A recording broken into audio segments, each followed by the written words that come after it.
वर्णिवेशरमणीय दर्शनं मन्दहासरुचिराननां भुजं भुजितं सुरनरोत्तमैर्मुदा धर्मनन्दनमहं विचिन्तये। असतो मा षड्गमय तमसो मा ज्योतिर्गमय मृत्युर्मा अमृतं गमयः। ओम शान्तिः शान्तिः शान्तिः। असमद्गुरु समारंभां नाथयामुन मध्यमां लक्ष्मी वल्लभ पर्यंतां वंदे गुरु परंपरा। આજની જ્ઞાન સભાની અંદર પધારનારા બધા જ ભગવદ્ ભક્તોને વેદાંતાચાર્ય, પુરાણ ઇતિહાસ આચાર્ય, એમએ ફિલોસોફી શાસ્ત્રી રાકેશભાઈના હિતપૂર્વક જય સ્વામિનારાયણ। ભક્તો, શ્રીમદ ભાગવતના દસમ સ્કંદના 30મા અધ્યાયના 28મા શ્લોકની અંદર અનયારાધિતો નૂનમ ભગવાન હરિરેશ્વરઃ, આ શ્લોક દ્વારા સુખદેવજી મહારાજે ગુઢારથની અંદર રાધાજીના નામનો ઉલ્લેખ કરેલો છે। તો આ રાધાજી જેઓ નિત્ય ગોલોકની અંદર રહેતા હતા, જેઓ ભગવાન શ્રી કૃષ્ણના અર્ધાંગિની છે, એવો ધરાતલ્લી ઉપર ભગવાન શ્રી કૃષ્ણ સાથે શા માટે પ્રગટ થયા? એવું કયું કારણ હતું કે એવો પણ ભગવાન શ્રી કૃષ્ણની સાથે ગોલોકમાંથી ધરાતલ્લી ઉપર પ્રગટ થયા? ઇત્યાદિ બાબતો જે છે એ જાણવી અત્યંત જરૂરી છે। તો બધા જ શ્રોતાગણો આ રાધાજીના પ્રાગટ્યની કથા જે છે એ એકાગ્ર મને કરીને શ્રવણ કરે અને એને આત્મસાત કરી લે। વાત એવી હતી કે જ્યારે અનંતકોટી બ્રહ્માંડનો પ્રલય થઈ ગયો હતો અને પરબ્રહ્મ પરમાત્મા ભગવાન શ્રી કૃષ્ણ પોતાના ગોલોક ધામની અંદર બિરાજમાન હતા, તે વખતે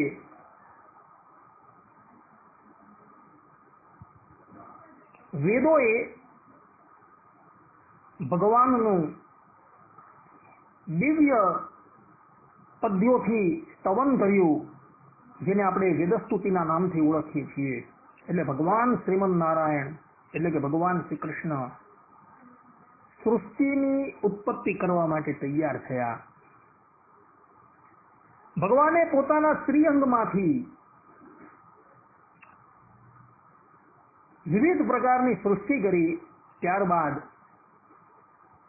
ભગવાન શ્રી કૃષ્ણના વામ અંગમાંથી રાધાજીનું પ્રાગટ્ય થયું।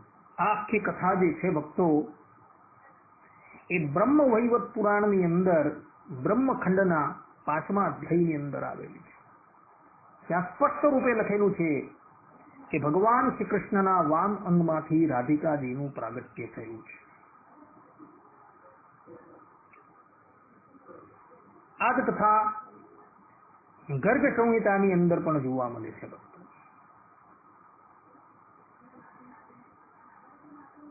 એટલે રાધિકા જે છે એ કોઈ અવર નથી, પરંતુ ભગવાન શ્રી કૃષ્ણ જે છે એ જ સ્ત્રી રૂપ ધારણ કરીને પોતે પ્રગટ થયા છે।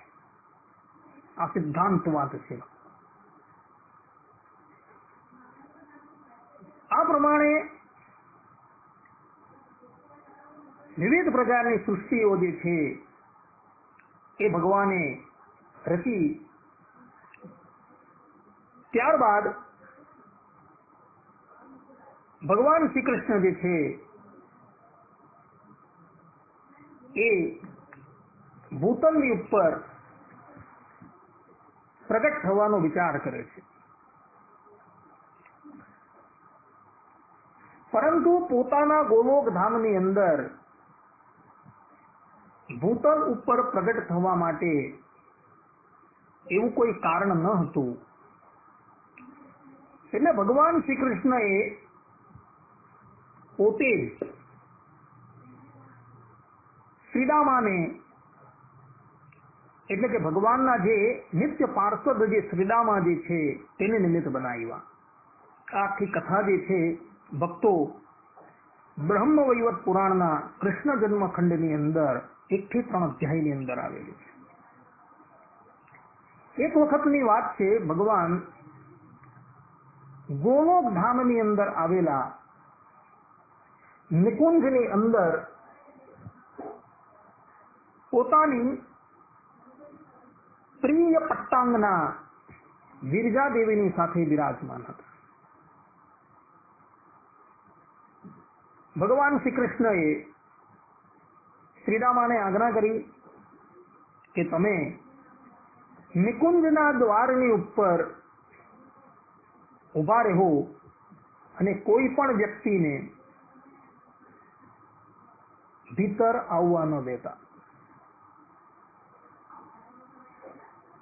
આ બાજુ ભગવાન શ્રી કૃષ્ણની આજ્ઞા થતા શ્રીદામા નિકુંજના દ્વારની ઉપર આવીને ઉભા રહી ગયા. એવા જ સમયની અંદર રાધાજી ત્યાં પધારે છે. પોતાની સાથે હજારો હજાર સખીઓ હતી અને એ ભગવાન શ્રી કૃષ્ણની પાસે પધારે છે.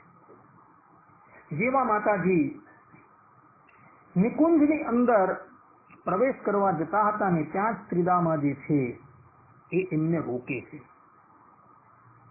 કહે છે કે માતા, હમણાં થોડી વાર તમે અહીં ઉભા રહો. પ્રભુ અત્યારે એકાંતની અંદર વિરજા દેવીની સાથે વાર્તાલાપ કરી રહ્યા છે. આ પ્રમાણે શ્રીદામા દ્વારા પોતાને રોકાયા એટલે રાધાજી જે છે એ ક્રોધાયમાન થઈ ગયા. ભક્તો, ભગવાનના સનાતન ગોલોક ધામની અંદર ક્રોધ છે, કામ છે એવું કંઈ જ નથી, પરંતુ ભગવાને ધરાતલની ઉપર અવતાર ધારણ કરવો છે એટલે શ્રીદામા અને રાધાજીને નિમિત્ત બનાવેલા છે.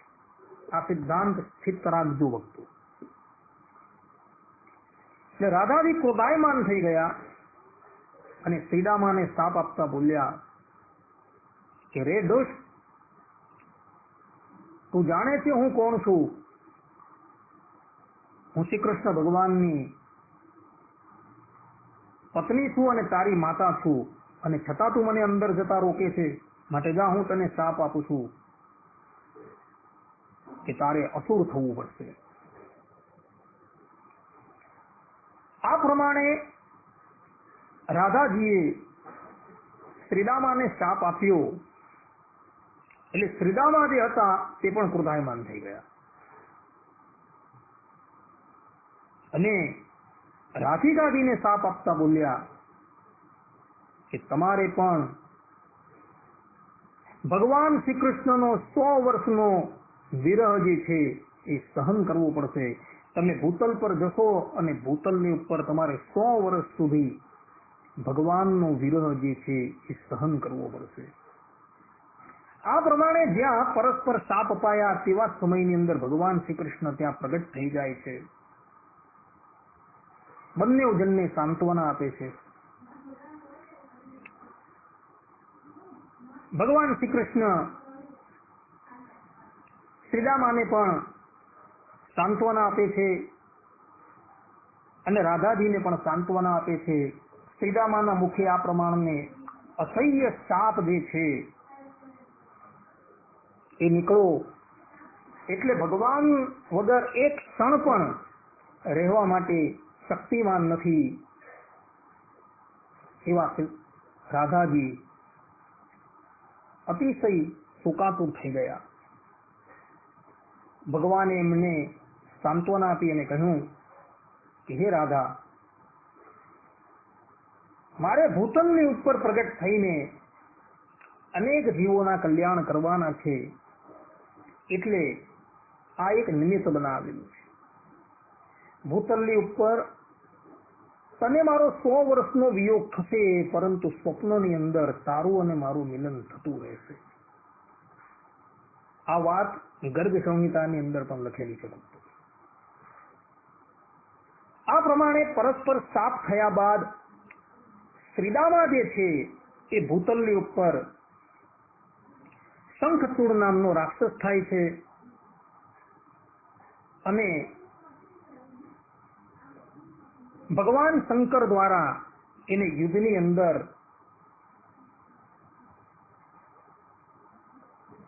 વીર ગતિ પ્રદાન કરાય છે અને એ પુનઃ ગોલોકધામમાં આવીને સ્થિત થઈ જાય છે. એની કથા બ્રહ્મ વૈવત પુરાણની અંદર બહુ વિસ્તારથી આપેલી છે. શ્રોતાજનોએ ત્યાંથી જોઈ લેવી. અહીં આજે આપણે રાધાજીની વાત કરીએ છીએ એટલે એ જ કથા આપણે અહીં કહીશું. તે પછી ભગવાન શ્રી કૃષ્ણ અને રાધાજી સ્વતંત્ર રીતે ભૂતલની ઉપર પ્રગટ થવા માટે તૈયાર થયા. હવે આ બાજુ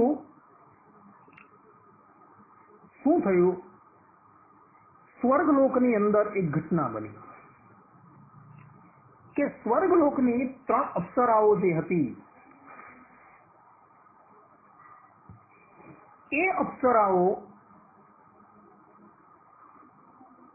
સનકાદિક ઋષિના શાપનો ભોગ બની ગઈ.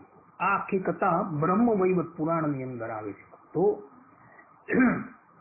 અને એને લઈને આ 3 અપ્સરાઓ જે છે એ અનુક્રમે કલાવતી, રત્નમાલા અને મેનકાના નામથી ભૂતલની ઉપર પ્રગટ થઈ. એમાં રત્નમાલા જે છે તેના લગ્ન વેદેરાજ જનકની સાથે થયા હતા અને જેના થકી સીતાજીનું પ્રાગટ્ય થયું હતું. મેનકાના લગ્ન હિમાલયની સાથે થયા હતા અને જેના થકી જગતજનની માતા પાર્વતીજીનું પ્રાગટ્ય થયું હતું. અને આ જે કલાવતી હતી ને એ કલાવતી ભૂતલની ઉપર સુચંદ્ર નામના એક રાજાની સાથે એના લગ્ન થયા હતા. આ રાજા નૃગ રાજાનો પુત્ર હતો.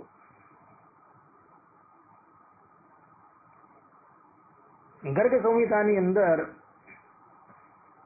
ગોલોકખંડની અંદર આવેલા 8મા અધ્યાયની અંદર પણ આ કથા આવે છે ને એની અંદર તો સ્પષ્ટ રૂપે ગર્ગાચાર્યજી કહે છે કે આ સુચંદ્ર રાજા જે છે ભગવાનનો અંશ હતો.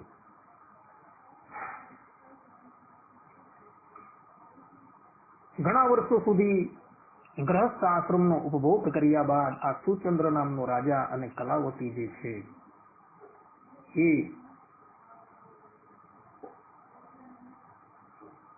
વાનપ્રસ્થ આશ્રમનો સ્વીકાર કરી ગોમતી તટ પર આવેલા નૈમિષારણ્ય ક્ષેત્રની અંદર પધારી. સુચંદ્ર રાજા તપસ્યાની અંદર પોતાનું મન લગાવે છે અને આ કલાવતી જે છે એ કલાવતી એમની સેવા કરતા હોય છે. ઘણા વર્ષો સુધી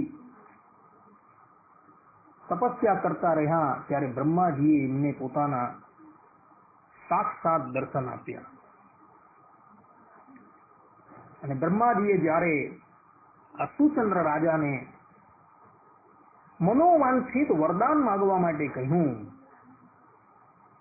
ત્યારે આ સુચંદ્ર રાજા જે છે એમની પાસે વરદાનના રૂપમાં એવું માંગે છે કે પ્રભુ મને પરધામની પ્રાપ્તિ થાય, અર્થાત કે મારું કલ્યાણ થાય. બ્રહ્માજી રાજાનું કલ્યાણ કરવા માટે સક્ષમ હતા, પરંતુ પોતાના પતિ સુચંદ્ર રાજાની આ પ્રમાણેની વાત સાંભળી કલાવતી જે છે એ મનોમન દુઃખી થઈ ગયા કે મારા ભર્તાનું કલ્યાણ થઈ જશે અને હું પાછી સંતૃપ્તિમાં રહીશ. એટલે એણે બ્રહ્માજીને કહ્યું કે પિતામહ, તમે મારું પણ કલ્યાણ કરો. હું મારા ભરતા વગર જીવિત ન રહી શકીશ, અને જો તમે મારું કલ્યાણ ન કરશો તો હું તમને શાપ આપીશ. પતિવ્રતાના શાપથી તો ભગવાન શ્રીમન નારાયણ પણ ડરે છે ભક્તો. કારણ કે એક વખત વૃંદાએ શાપ આપ્યો ત્યારે એમણે પણ પથ્થર થઈ જવું પડેલું, એટલે બ્રહ્માજી પણ ડરી ગયા છે. ત્યારે બ્રહ્માજી બોલ્યા કે અમે આપેલું વરદાન જે છે એ ક્યારેય પણ વિફળ ન થશે. અત્યારે તમે બંને જણા સ્વર્ગલોકની અંદર જાઓ અને ત્યાં દિવ્ય ભોગો ભોગવો, અને ત્યારબાદ તમે ભૂતલની ઉપર બરસાણા ગામની અંદર આ સુચંદ્ર જે છે એ વૃષભાનુ રૂપે પ્રગટ થશે, અને આ કલાવતી જે છે એ કીર્તિના નામમાં અર્થાત કે કીર્તિના નામથી પ્રગટ થશે, અને તમારા થકી શ્રી કૃષ્ણ ભગવાનથી અભિન્ન એવી જગતજનની રાધાજીનું પ્રાગટ્ય થશે, અને એમની દિવ્ય લીલાઓથી તમે અતિશય ઓતપ્રોત થઈને અંતે ભગવત ધામની પ્રાપ્તિ કરશો. આ પ્રમાણેનું વરદાન આપી જગત સ્રષ્ટા બ્રહ્માજી જે છે એ પોતાના લોકમાં જતા રહ્યા, અને ત્યારબાદ સુચંદ્ર રાજા અને કલાવતી સ્વર્ગમાં ગયા, અને સ્વર્ગ લોકમાંથી તેઓ પુનઃ ભૂતલની ઉપર બરસાણા ગામની અંદર વૃષભાનુ ગોપ અને કીર્તિના નામથી પ્રગટ થયા. હવે ભગવાન શ્રી કૃષ્ણ અને રાધાજીએ ભૂતલની ઉપર અવતાર ધારણ કરવો છે, અને એને માટે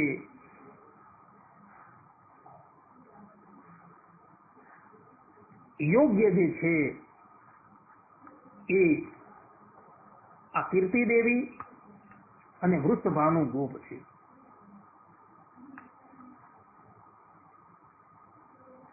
એટલે રાધાજી જે છે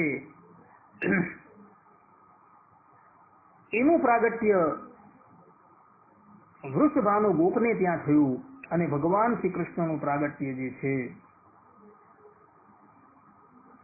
એ દેવકી અને વસુદેવને ત્યાં થયું, અને ત્યારબાદ વસુદેવજી ભગવાન શ્રી કૃષ્ણને ગોકુલની અંદર પોતાના મિત્રને ત્યાં પહોંચાડી દે છે.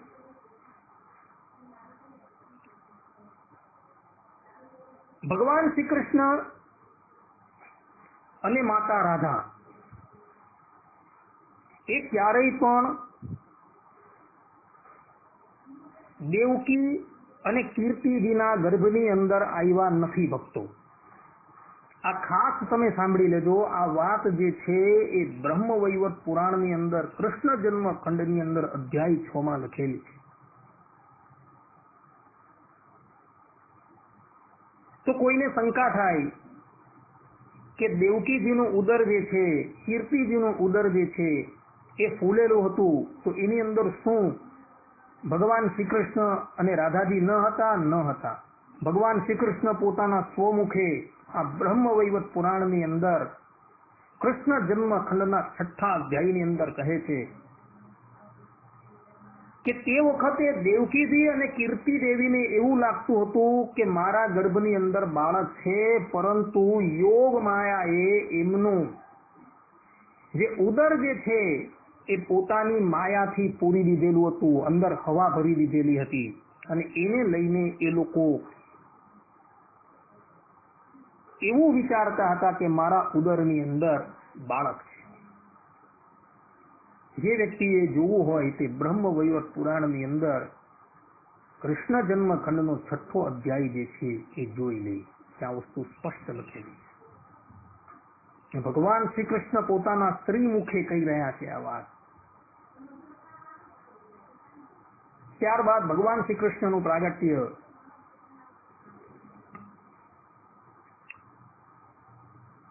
શ્રાવણ વદ અષ્ટમીને દિવસે થયું અને જગતજનની માતા રાધાનું પ્રાગટ્ય જે છે એ ભાદરવા સુધી અષ્ટમીને દિવસે થયું. માતા પિતાએ જાતકર્મ સંસ્કાર કર્યા અને ત્યારબાદ એમનું રાધા નામ રાખ્યું. ભક્તો, રાધા શબ્દ જે છે ને એ રાધ ધાતુ પરથી બનેલો છે અને આ રાધ ધાતુ જે છે એ આરાધના અને ઉપાસનાના અર્થની અંદર છે. પાણીની સૂત્ર કૃલોસ્થ હલહ, આ સૂત્ર દ્વારા અપ્રત્યય થતા કર્ણના અર્થની અંદર રાધા શબ્દ બનેલો છે